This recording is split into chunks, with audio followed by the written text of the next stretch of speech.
બ્રિજમાં આગળ વાત કરીએ તો ગાંધીનગરના પેથાપુરની ધૂળેટી હોળિયાળ બની છે। પૈસાની લેતી દેતી મામલે યુવક ઉપર જાનલેવા હુમલો કરવામાં આવ્યો હતો। યુવક ઉપર 20 થી લઈને 25 લોકોના ટોળાએ હુમલો કર્યો હતો। આરોપી મંથન સોલંકી સહિત અન્ય સામે ગુનો નોંધાયો છે। ઉઘરાણી કરવા ઘરે જતા મામલો ઉગ્ર બન્યો હતો। ગાંધીનગરના પેથાપુરની હોળી અને ધૂળેટી લોહિયાળ બની। પૈસાની લેતી દેતી મામલે યુવક ઉપર જાનલેવા હુમલો કરવામાં આવ્યો હતો। યુવક ઉપર 20 થી 25 લોકોના ટોળાએ હુમલો કર્યો હતો। આરોપી મંથન સોલંકી પાસેથી ભોગ બનનાર ઋતુરાજને 90,000 રૂપિયા લેવાના બાકી હતા। બાકી રકમ લેવા બાબતે લાંબા સમયથી માથાકૂટ ચાલી રહી હતી।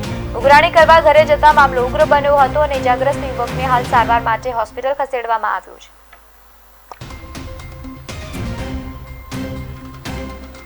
હોળીના દિવસે સાંજે થયો હતો 9:30 વાગે રાતે। એ લોકો 20-25 જણા હતા। પહેલાં એક જ જણા આવ્યા હતા વાતચીત કરવા, પછી 25 જણે મને હુમલો કર્યો હતો। મારા માથાના ભાગે દંડો માર્યો હતો અને પાડી દીધો। 25 જણે મને પકડીને માર્યો હતો।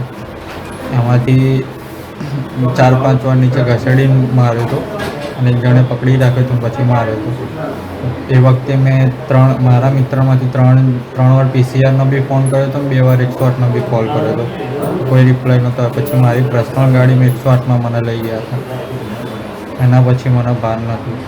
પોલીસ કેસ કર્યા પછી બી હજી કોઈ જવાબદારી લીધી નથી પોલીસવાળાએ, અને આટલી હાલત ખરાબ હોવા છતાં બી મને 3 વાર પોલીસ સ્ટેશનમાં બોલાવ્યો।